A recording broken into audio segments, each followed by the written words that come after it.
दुसरीकडे नागपुरातच बनावट शिक्षक भरती घोटाळा प्रकरणी आणखी एक महत्त्वाची अपडेट हाती येते आहे। प्रकरणी राजकीय पाठबळ मिळत असल्याचं मत समाजात निर्माण होत असल्याचं नागो गाणार यांनी म्हटलंय।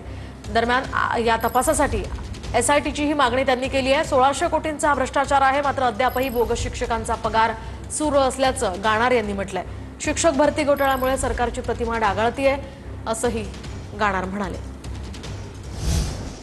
खरं म्हणजे शिक्षण विभागच या भ्रष्टाचारात सहभागी असल्यामुळे, या भ्रष्टाचाराचा तो पार्टनर असल्यामुळे शिक्षण विभागाने चौकशी करण्याला काही अर्थ उरत नाही।